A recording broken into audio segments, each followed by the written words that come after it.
ఇదిగో ఈ వీడియోలో కనిపిస్తున్న వ్యాపారిని చూశారా? ఇతడు తెనాలిలోని బాలాజీరావు పేట రైల్వే స్టేషన్ వీధిలో ప్రతిరోజూ పానీపూరి అమ్ముతుంటాడు.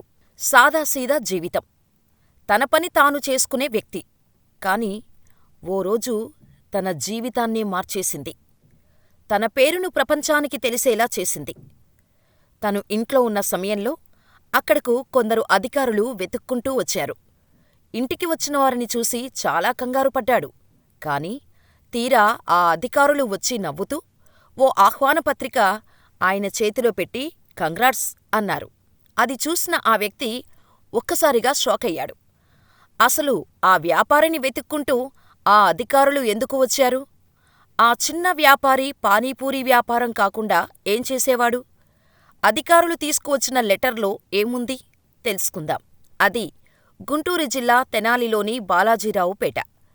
అక్కడ రైల్వే స్టేషన్ దగ్గర మెఘావత్ చిరంజీవి పానీపూరీ అమ్ముతూ జీవనం సాగించేవాడు. చిరు వ్యాపారి కావడం వల్ల చాలా ఆర్థిక ఇబ్బందులతో సతమతమయ్యేవాడు. కాని ఎప్పుడూ ప్రైవేటు వడ్డీ వ్యాపారుల నుంచి డబ్బులు వడ్డీకి తీసుకునేవాడు కాదు.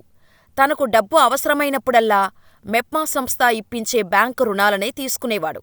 ఇలా 2021లో 10,000, 2022లో 20,000, 2023లో 50,000 రూపాయలు రుణం తీసుకున్నాడు చిరంజీవి. తీసుకోవడమే కాదు, తీసుకున్న అప్పును సకాలంలో చెల్లించేవాడు.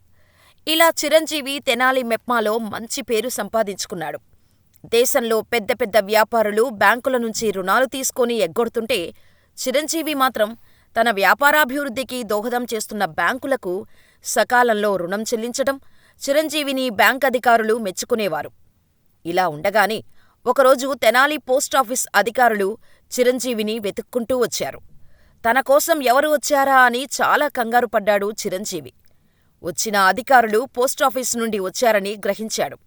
వెంటనే నాకోసం ఎందుకొచ్చారు సార్ అని అడిగాడు. వారు వెంటనే నవ్వుతూ కంగ్రాట్స్ చిరంజీవి అని చెప్పటంతో ఒక్కసారిగా షాకయ్యాడు. వెంటనే అధికారులు స్వాతంత్ర్య దినోత్సవ వేడుకల్లో మీరు పాల్గొనాలి చిరంజీవి, రాష్ట్రపతి ముర్ముగారు మీకు ఆహ్వానాన్ని పంపించారు అని చెప్పి ఆ అధికారులు చిరంజీవి చేతికి ఆహ్వానాన్ని అందించారు.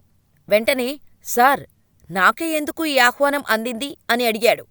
వెంటనే అధికారులు ఏం లేదు చిరంజీవి, నువ్వు మెప్మాలో రుణాలు తీసుకొని వాటిని సకాలంలో చెల్లిస్తున్నావు కదా, అంతేకాకుండా నీ బండి దగ్గర డిజిటల్ పేమెంట్స్ను ప్రోత్సహిస్తున్నావు, అందుకే నిన్ను గుర్తించిన రాష్ట్రపతి ఈ ఆహ్వానం పంపించారు అని అధికారులు చెప్పటంతో చిరంజీవి ఆనందానికి అవధులులేవు. ఢిల్లీ వెళ్లి ఖచ్చితంగా స్వాతంత్ర్య దినోత్సవ వేడుకల్లో పాల్గొంటానని చిరంజీవి చెప్పారు. స్వయంగా రాష్ట్రపతి నుండి ఆహ్వానం అందటంతో చిరంజీవి కుటుంబం, స్థానికులు హర్షం వ్యక్తం చేస్తున్నారు. ఇలా ఓ సాధారణ పానీపూరీ వ్యాపారికి రాష్ట్రపతి ఆహ్వానం పంపించటం ఇప్పుడు తెలుగు రాష్ట్రాల్లో చర్చనీయాంశమైంది.